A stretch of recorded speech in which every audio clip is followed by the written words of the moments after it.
어제 제가 여기 올려놨는데요. 여기 보시면은 이게 뭐냐면은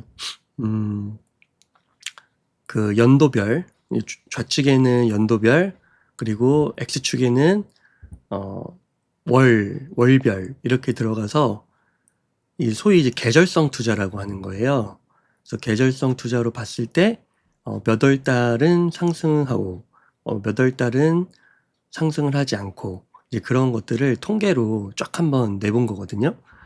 비트코인 USD 토탈 퍼센트 리턴스 해가지고 이게 언제부터냐? 2010년부터 2025년 현재까지 이제 9월까지 이렇게 월간 수익률을 쭉 정리해 본 거예요. 그러니까 2021년 1월 여기를 봐야 되겠죠? 2025년 1월은 여기를 봐야 되겠고요. 그래서 여기를 보시면은 2025년 1월에 좋았어요. 거의 9%가량 올랐고 2월에 마이너스 17%, 3월에 마이너스 2%안 좋았죠? 4월, 5월에 14%, 10%나 올랐어요. 그리고 6월에도 올랐고요. 7월에도 올랐어요. 그러다가 8월에 마이너스 7%, 그 다음에 이제 9월을 이제 며칠 남겨놓긴 했지만 1.7% 정도 이렇게 상승을 했습니다. 그래서 올해 비트코인이 조금 투자가 어려웠고 지루했다라고 하는 평이 있는데요. 사실 이게 따지고 요걸로 보면은 하나, 둘, 셋, 넷, 다섯, 여섯, 지금 9개월 동안 지금 6달 오르고 3번 빠졌어요. 근데 3번 빠진 게 이제 17%, 7%씩 크게 빠지니까 조금 많이 빠진 느낌이 있고, 우리는 여러분 예전에 제가 한번 그 심리학, 행동경제학 한번 소개해드리면서 뭡니까? 그 손실 회피 성향 들어보셨습니까? 예, 손실 회피 성향에 대해서 한번 설명드린 적이 있는데, 우리는 돈을 벌 때보다 그 기쁨보다 돈을 잃었을 때의 고통이 더 커요.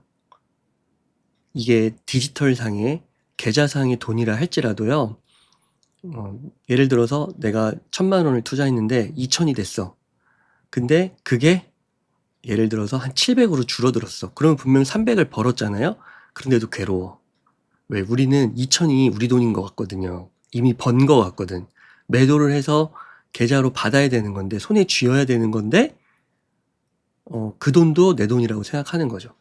그래서 이 변동성이라는 거를 견디기가 쉽지 않은 거예요. 근데 대략 이 손실 회피 성향이 수치가 어떠냐? 약 2.5배입니다. 이게 무슨 말이냐면은 손실의 고통이 2.5배 더 크다는 거예요. 그러니까 만약에 5천만 원 손실을 여러분들이 겪으셨어. 그러면은 2.5배니까 1억이 넘게 돈을 버셔야 그게 거의 상충이 된다는 거거든요. 그만큼 인간은 어떻게 보면요, 만족할 줄 몰라요. 그리고 어느 정도 달성을 하면 또 욕심이 생겨. 이게 이제 내 거 같은 거야. 옛날에는 한 여기에서 한 요 정도만 벌어도 내가 만족하고 손 털고 깨끗하게 나와야지 했는데, 여기까지만 가면은 이제 이게 기준점이 돼서 조금만 더, 조금만 더, 조금만 더 막 이렇게 하게 된다는 거죠. 그러다가 이제 꼭지에 물리게 되는 거죠. 그래서 그게 이제 손실회피 성향, 행동경제학, 그걸로 인해서 노벨 경제학상을 타셨거든요. 2000년도 초에요. 근데 지금 여기 보면은 사실 상승이 더 길었다. 6개월로. 손실은 3개월이었다. 근데 우리는 괴롭죠, 그냥. 네, 더 올라야 되는데 괴롭죠? 자, 근데 이제 우리에게 희소식이 오는 겁니다. 그 희소식이 뭐냐? 바로 업토버, 그죠? 원래 10월은 옥토버인데 이제 오른다 이거예요. 왜 그러냐면 이거 보세요. 연간 상승률이 평균 29.23%, 30%나 되는데, 여기 보세요. 파란색이 많죠. 빨간색이 요 초창기 때 데이터는 사실 요거는 너무 이제 극단값이라서 없애도 되거든요. 보통은 한 2016년, 17년 정도부터 많이 봐요. 그러면은 딱 한 번 마이너스고 다 플러스입니다. 2018년도에 그것도 한 4%밖에 마이너스가 아니에요. 근데 오른 거는 11%, 27%, 43%, 5%, 28%, 9%. 굉장히 높죠? 그래서 10월이 기대된다. 그리고 11월도 기대가 됩니다. 11월은 빠진 것도 많고 올라간 것도 많아요. 거의 반반이긴 한데 이게 오름폭이 막 39%, 41% 그리고 최근 2년 동안은 39% 거의 9% 이렇게 올랐으니까요. 그래서 11월도 기대가 된다. 그 다음에 12월이 이제 조금 조정을 받는 그런 상태가 되겠습니다. 이 통계상으로는 그렇게 나와요. 그러니까 이제 10월이 기대되는 거야. 근데 저는 이제 10월이 더 기대되는 이유가 뭐냐면, 만약에 지금까지 비트코인의 가격이 쭉 올랐어요. S&P 500이나 나스닥처럼 쭉 올랐으면 오히려 또 조정받는 거 아닌가, 이거 약속의 업터보가 깨지는 거 아닌가 싶지만, 지금 비트코인의 가격은 눌려 있거든요. 지금 S&P 500하고 나스닥은 올라가 있죠. 근데 지금 비트코인의 가격은 눌러 있다는 게 오히려 좋습니다. 그리고 어제 그저께 제가 방송했을 때 공포 탐욕 지수가 지금 공포 구간에 들어왔어요. 그것도 좋죠. 공포일 때 사야 되는 거거든요. 그래서 10월 좋은 것 같다. 그럼 이게 정말로 그 의미가 있는 거냐? 100%는 아니지만 의미가 있어요. 왜냐면 이게 사람의 그 패턴을 보여주거든요. 이 계절적인 요소가 굉장히 커요. 뭐 조금 더 크게 얘기하면은 동남아 분들하고 동아시아 분들하고 같은 아시아인이지만 생활 패턴이 다르죠. 유럽도 마찬가지예요. 스페인 쪽하고 동유럽 쪽하고 또 이게 다르거든요. 근데 그 이유가 뭐냐면 이런 바로 계절성, 기후 이런 것들에 인간이 오랜 세월 동안 적응을 하면서 어떻게 보면 DNA가 진화해서 만들어진 거예요. 그래서 100%는 아니지만 상당히 잘 참고를 해도 좋은 것 같고, 그 다음에 또 이거 하나만 보면 안 되겠죠? 종합적으로 여러 지표를 봐야겠죠? 근데 지금 눌려 있다. 비트코인의 가격이 눌려 있다. 이런 것들이 좋아 보입니다. 그래서 오늘 좀 또 오르는 거 아닌가. 오늘 오르는 이유가 없거든요. 뭐 특별한 호재가 없어요. 근데 오르는 거예요, 여러분. 비트코인 투자가 이래서 조금 어려워요. 뭐 특별한 호재가 빵 터져가지고 오르는 뭐 그런 게 없고, 그냥 이러다가 확 올라버리거든요. 한 2, 3%? 그러니까 이게 비트코인 투자는 항상 꾸준히 DCA를 하면서 홀드라는 게 중요합니다. 지키는 게 중요해요. 제가 몇 번 얘기했는데, 제 스타일은 뭡니까? 그 떨어지는 게 힘든 게 아니라 올라갈 때 그거 상승분을 못 먹는 게 괴로운 거거든요. 근데 그게 언젠지 몰라. 그러면 나는 어쩔 수 없이 그냥 매일매일 농부가 물 주듯이 씨 뿌리고 물 주듯이 그냥 꾸준히 MRI 하는 겁니다. 그죠? MRI 매일 찍는 거예요. 데일리 루틴을 하는 것밖에 없어요. 그러다가 이렇게 확 올라가면은 이제 거기서 큰 돈을 버는 거죠. 그렇게 해야 여러분 우리의 노후가 좀 안정이 돼요. 제가 요거 표 좀 자주 보여드리는데, 우리가 투자할 수 있는 자산은 사실 되게 다양하거든요. 근데 이 왼쪽이 수익률이고 오른쪽이 변동성이면 우리는 수익률 높은 거를 갖기 원하잖아요. 이쯤에. 그죠? 근데 이쯤 거를 가지려면 그만한 대가가 필요해요. 그게 바로 변동성. 그래서 이 변동성을 견딜 수 있느냐 없느냐. 이게 멘탈이고 곧 공부의 수준이라고, 그걸 이제 조금 더 크게 얘기하면 직간접적인 경험으로 얘기하면 투자의 그릇이라고 얘기했잖아요. 투자의 그릇이 커야, 내 멘탈이 커야, 그죠? 내 배포가 커야 큰 수익률을 얻을 수 있는 거거든요. 그래서 여러분들이 만약 S&P 500이나 부동산이나 뭐 이런 걸로 하시면 비트코인보다 훨씬 쉬워요. 대신 수익률이 작죠. 그러면 이제 어떤 일이 벌어지느냐? 이제 바로 시간이 지나서 노후 걱정을 점점점 하게 된다라는 겁니다. 우리나라 노후 적정 생활비가 월 350만 원 정도가 있었으면 좋겠다. 그리고 이렇게 해야 좀 여유롭게 생활을 할 수 있다 이야기를 한다고 합니다. 근데 현실은 120만 원이 모자란대요. 그리고 제가 그 몇 번 시뮬레이션 소개할 때 월 300만 원은 최소 있어야 된다라고 말씀을 드렸고, 지금 기준으로 20년 후에 순자산이 33억은 돼 있어야 된다라고 얘기를 드렸어요. 그것도 그 이후에 30년을 살아가는 데 있어서. 그러니까 이게 생각보다 빡센 가정이거든요. 무슨 순자산 33억이야. 아니, 순자산 33억 가지셔야 노후에 일도 안 하시고요. 그다음에 용돈 주시고 그것도 여유로운 게 아니에요. 그게 딱 월 300만 원에 맞춘 거고 20년 후까지의 물가 상승률을 감안했고 그다음에 그 후로 30년만 산다는 거예요.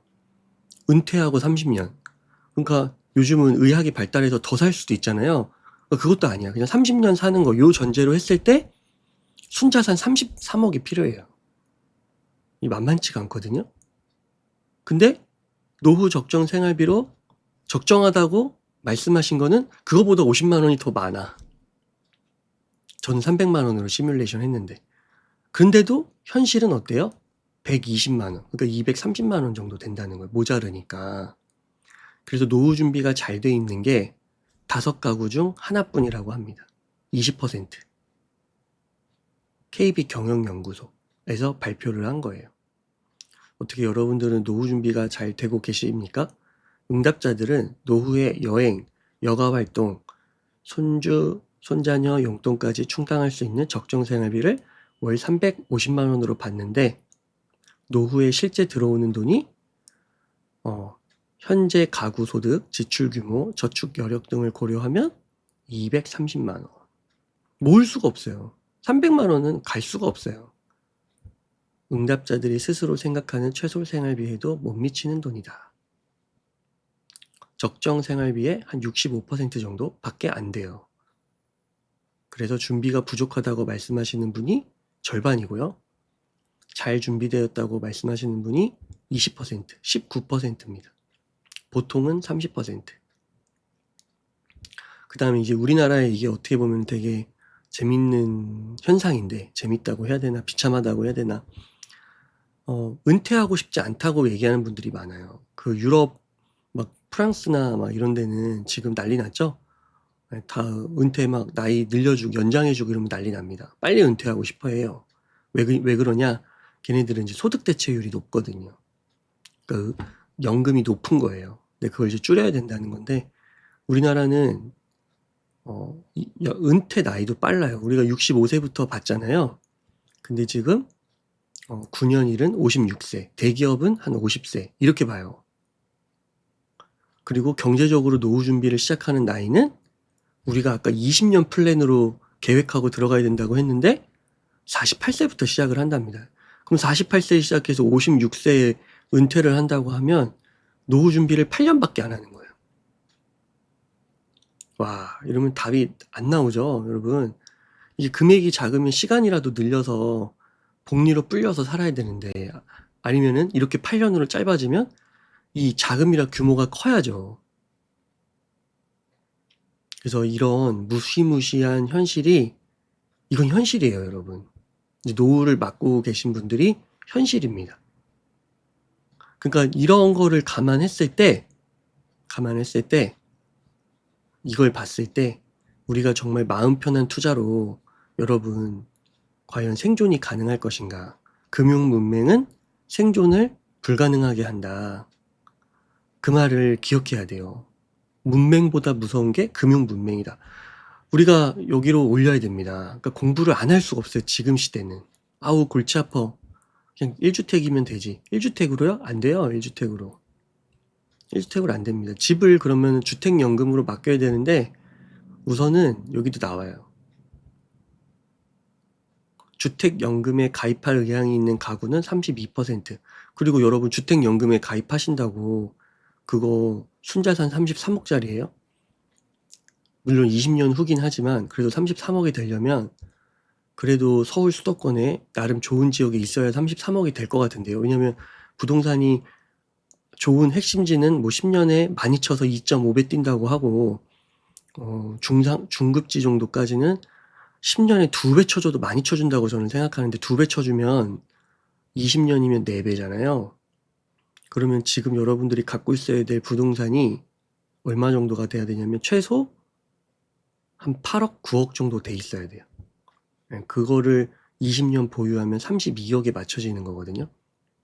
근데 모르죠. 근데 이게 또 양극화가 일어나면서 어떻게 될지 모르겠는데 아무튼 안전빵은 지금 부동산 한 15억 정도 갖고 있으시고 그거 20년 끌고 가면 조금 안전빵일 것 같긴 해요. 한 13억에서 15억 정도? 근데 그 이하면 노후가 그 이것도 집이 날아가는 거예요. 주택연금에 가입을 하니까 주택에서 연금을 빼는 거거든요. 그러니까 아파트 한 채로 준비하실 분은 지금 수준에서 많이 쳐서 한 10억에서 15억짜리 아파트를 사시고 20년 보유하셔서 20년 후에 똑같은 주택연금 제도가 있으면 거기에 가입해서 30년을 삽니다. 그럼 이제 아파트는 날아가는 거예요. 이제 그런 방법이 있긴 있어요. 근데 이걸 원하시는 방법이 없겠죠. 그래서 여기 원하지 않는다고 얘기를 하고 있고요. 그래서 우리는 어쩔 수 없습니다, 여러분. 수익률이 높은 걸 노릴 수밖에 없고, 수익률이 높으면서도 변동성이 작은 거를 노릴 수밖에 없는데, 변동성을 견딜 수 있는 거 작은 게 아니에요. 큽니다. 근데 그걸 견뎌야 되는 거예요. 근데 그게 이제 여기에 영역에 속한 거고, 아무튼 여러분 그렇습니다. 자, 40대 빚 평균 1.2억, 3040 세대가 40 세가 0글의 1인당 가계대출 역대 최대라고 하네요. 이 이유가 뭔가 봤더니 부동산 사셨대요. 3040이. 그리고 집이 있는데도 대출이 거의 1억 정도는 기본이고요. 그 다음에 취약 차주라고 우리가 이야기를 하는데 이게 뭐냐면 집은 갖고 있는데 소득이 낮아요. 그리고 대출이 있어서 신용등급이 낮아요. 다중채무자, 여러 금융기관에 동시에 대출을 보유했어요. 이 세 가지 조건 중에 두 가지를 충족하면 취약차주라고 하는데 취약차주도 급증하고 있습니다. 그러니까 집을 갖고 있어도 갖고 있는 게 아니에요. 내 게 아니야. 진짜 농담 삼아 화장실 한 칸만 내 거라고 하잖아요. 약간 그런 느낌인 거예요. 방 한 칸만 내 거라고 하잖아요. 그런 느낌인 거예요. 근데 생활비, 의료비, 우리가 수명도 늘어나면서 이 다중 대출을 받는 경우가 많죠. 그리고 지금 젊은 층들은 아파트 산다. 과연 이게 맞는 거냐. 힘들죠. 힘들어요. 이거 아파트에 답이 있을까? 저는 잘 모르겠습니다. 그러니까 처음부터 정말 뭐 감당 가능한 대출로 제가 계속 강조하는 게 S급 부동산을 사는 거는 오케이. 그래도 오케이. 근데 그 이하의 부동산을 사는데 막 영끌해서 산다? 그거는 정말 큰 실수를 하는 게 아닌가 싶어요. 큰 목돈을 넣어가지고 고생만 하다가 노후 대비는 안 되고 정말 처참할 수 있을 것 같거든요. 예전에 제가 이 심정섭 작가님을 인터뷰한 적이 있어요. 이게 한 6개월 전 영상인데 거기서 이제 다운시프트 전략이라는 걸 얘기하거든요. 이제 이분께서 대치동에서 한 20여 년간 전문가로 활동을 하셨습니다. 그러면서 많은 사례를 봤는데 여러분 학군지에 우선 가게 되면요. 한 목동 정도만 가도 사교육비 1인당 최소 200만 원, 자녀당. 그래서 에듀푸어라는 이야기가 나와요. 에듀푸어. 그 다음에 미래의 자산 증식 기회를 박탈당해. 그러다 보니까 부모님의 노후는 아이들의 사교육비와 함께 자연스럽게 날아갑니다. 여러분 대학에 이렇게 해서 아이들 교육시켰는데 결국은 대학을 가는 거잖아요. 명문대학교. 이 대학의 목적이 뭔가요? 대학의 목적. 결국은 취업 아닌가요? 조금 더 나아가면 경제적 자유, 돈을 많이 벌고 싶은 거 아닌가요? 나 대학 가는 거 순수하게 학문에 정말 심취해서 내가 전 세계 학문의 진보에 뭐 기여하겠다 이런 거 아니잖아요. 근데 이 대학이 들어가는 게 요즘에 과연 이 취업과 경제적 자유에 도움이 되느냐 정말 냉정하게 따져봐야 되는 거예요. 그리고 취업과 경제적 자유면 이게 돈이잖아요. 비즈니스적인 관점에서 봐야죠. 그 말은 아이 한 명당 최소 200입니다. 여러분 이거 최소 200이에요. 제가 그 옛날에 예전에 인터뷰 많이 할 때 막 고2, 고3 되면은 과외를 붙여요. 강남 지역에서는. 그러면 수천만 원입니다. 수천만 원. 월에. 그러면은 그거 감당하려면은 진짜 웬만한 사람 아니고서는 못 하거든요. 근데 중요한 거. 그런 친구들하고 경쟁을 해야 돼요. 그러니까 강남에 있는 애들이 서울대 연고대를 많이 들어가는 거예요. 특별한 규제가 없으면. 근데 이런 애들하고 경쟁을 하는데 200만 원 내가지고 좋은 대학 갈 수 있겠습니까? 그러니까 이게 구조적으로도 안 되거든요. 확률이 극히 낮거든요. 진짜 복권 당첨처럼. 근데 우리는 이거를 다 하고 있어요. 그래서 이거를 취업하고 경제적 자유로 가는데 과연 이 대학, 서울대, 연고대 가는 게, 카이스트 가는 게 도움이 되냐? 저한테 물으신다면 저는 아닌 것 같아요. 특히 문과는 아니에요. 문과는 명문대를 나와도 제가 볼 때 요즘에는 다 깨졌어. 심지어 이공계도 마찬가지예요. 여러분, 우리나라 이공계 좋은 대학 나와도 정말 그 유학 가야 돼요, 유학. 유학 가서 저기 실리콘밸리나 빅테크나 이런 데 가서 막 연봉 몇 억씩 받으면서 해야 그나마 낫지. 우리나라는 여러분 연봉을 그렇게 높이 안 줘요, 대기업도. 무슨 처음 신입한테 어떻게 1억을 줍니까? 이게 안 나와요. 이게 투자비, 인풋 대비 아웃풋이 안 나와요. 그래서 제 주변도 그렇고 보면은 그 이제 의대가 다 그래서 다 의대 가는 거야. 그러면 의대 가면 뭐 월에 한 2, 3천 번다고 하니까 가는 건데 뭐 그 의대 가면은 삶이 좀 워라밸도 있고 이래야 되잖아요. 그러신 분들도 있더라고, 솔직히. 제 친구도 있고. 근데 빡세신 분들도 많더라고. 그러다가 이제 집을 덜컹 큰 거, 좋은 거를 서울의 핵심지에 사버리면 이제는 빼도 박도 못해. 그냥 야간 근무까지 해야 돼. 그러면 이제 공대 나온 애들은 다 미국으로 가죠. 외국으로 갑니다. 막 연봉을 2배, 3배 주니까. 그럼 가서 있어 보면 느껴지거든요. 한국으로 들어오면 답이 없어요. 옛날에는 뭐 교수라도 시켜주면은 그 명예직이라 해서 그게 꿈이었는데 요즘에는 대학교 교수도 크게 별게 없거든요. 계속 경쟁률 떨어지고 그러니까 이게 보면은 주변에 있는 분들은 한번 미국 나가서 자리 잡으면 안 들어와요. 그러니까 이게 점점 고리가 끊기고 있는데 이거를 아직도 인정하지 않고 그냥 계속 이렇게 가는 거죠. 오히려 막 새살고시 막 그런 거 하면서. 그러면 이거 어떻게 해야 되냐. 벌써 심정섭 소장님께서 벌써 6개월 전, 1년 전부터 얘기하신 겁니다. 근데 이게 실천하기는 쉽지는 않은 것 같아요. 솔직히 심리적으로. 이게 뭐냐면 다운시프트가 뭐냐면은 거주지를 내리는 거예요. 거주지를. 서울에서 살았는데 예를 들면 아예 소장님이 얘기하셔. 그 증평, 뭐 충남, 뭐 저기 전주 뭐 이런 데로 가는 거예요. 그럼 거기에도 좋은 중학교들 많거든요. 그래서 초등학교는 초등학교 때부터 내려가도 되고, 그리고 이 방송에서 다 나와요. 막 그 골프 같은 것도 다 무료야. 초등학생들한테. 그게 다 지방에서 학생들을 이제 유입하려고. 그래서 그런 데 가면 막 선생님 한 명당 학생 수도 막 5명, 10명밖에 안 돼.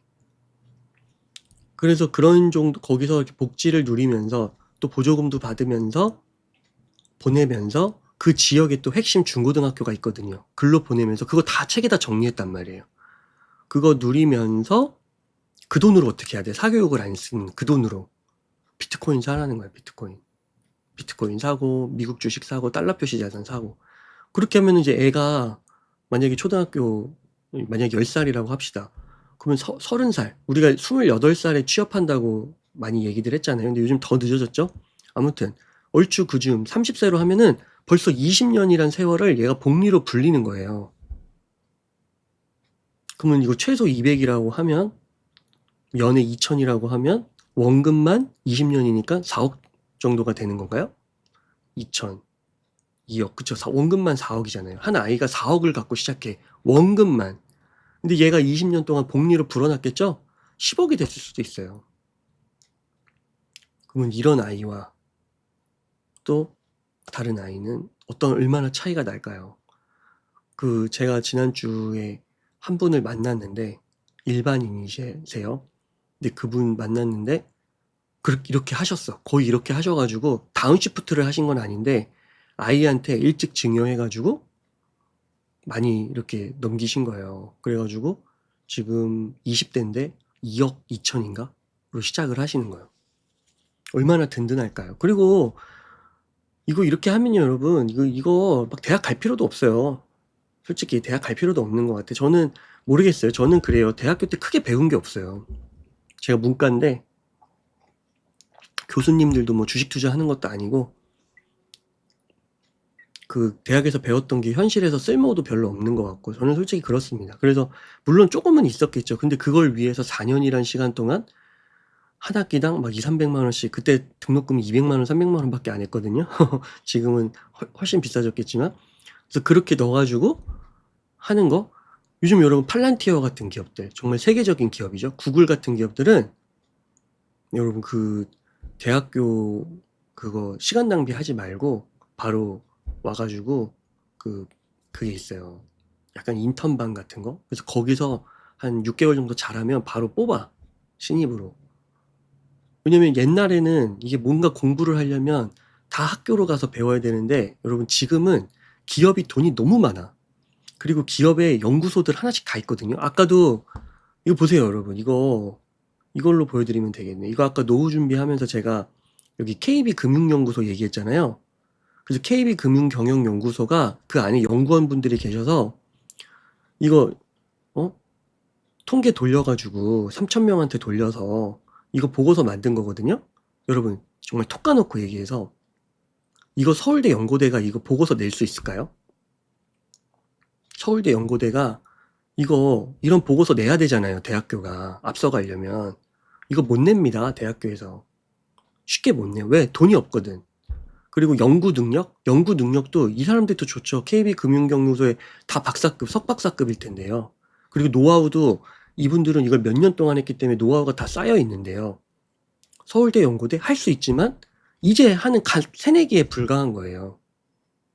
그러니까 옛날하고 이게 옛날에는 모든 지식이 대학에 있었어요. 그래서 거기서 R&D가 일어나서 새로운 게 막 나왔지만 지금은 기업에서 다 연구소 하나씩 갖고 있고 공장도 갖고 있고 현실에서 이걸 소통하면서 이게 얼마나 다이나믹한데요. 그리고 이 KB금융연구소는 어떻습니까? 실제로 10억씩 막 돈을 맡긴 금융 부자들이 있을 거 아니에요. 실제 데이터도 있을 거 아니에요. 근데 서울대학교 연고대학에 그런 실질적인 데이터가 있습니까? 없어요. 근데 우리는 그래도 막 가려고 그래. 아직도 사고 방식이 벗어나질 못하는 거야. 그러니까 어떻게 보면 여러분 여기 비트코인 없는 미래는 없다. 이 말이 되게 중요한 명제거든요. 여러분 진짜 비트코인 없는 미래가 앞으로 펼쳐질 거라고 보십니까? 에이, 그래도 비트코인 없어도 되지. 그러신 분들 되게 많을걸요? 여러분들 주변에 가보세요. 비트코인 투자하시는 분들 얼마나 많은가. 제 주변에 대기업 다니시는 분들 중에 비트코인 투자하시는 분들이 있는데 회사 가면은 아직도 비트코인 얘기하면은 벙 쪄가지고 그렇게 대기업 다니시는 분들도 투자 안 한다는 거예요. 사고방식이 깨져야죠. 바뀌어야죠. 그 가치관, 옛 구습을 버려야죠. 아, 맞아. 비트코인 없는 미래는 없지. 비트코인이 있어야 돼. 최고의 자산 중 하나지. 똑같습니다. 아, 대학을 벗어나야 돼. 사교육을 벗어나야 돼. 근데 주변에서 다 그러니까 내가 못 벗어나거든요. 근데 그게 똑같은 거예요. 남들이 안 된다 안 된다 하고 힘들 때 공부를 해서 확신을 가지면 저평가, 저가일 때 살 수 있는 거랑 똑같은 거야. 공포일 때 사야 돼. 근데 이것도 똑같지. 명문대 다 얘기하는데 막 데이터로는 결과가 안 나오는 것 같은데 주변이 다 그렇게 시키니까 아유 그래도 어쩔 수 없지 하면서 그거 하는 거야.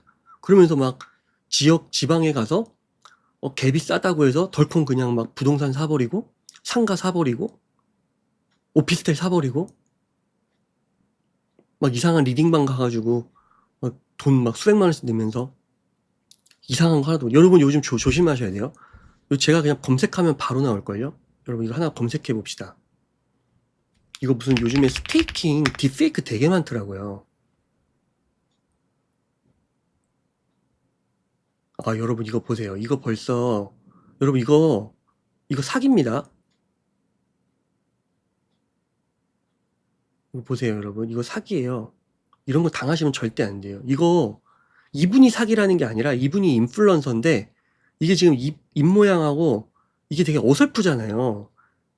근데 감쪽 같다고 얘기하시는 분이 있더라고. 저는 딱 보면 사기 같은데 그러니까 아직 익숙하지 않으신 분들은 이거 사기예요 여러분. 이거 여기 스테이킹 데니월드라고 해서 여기 들어가서 막 제목 이렇게 막 자극적으로 뽑고 하잖아요.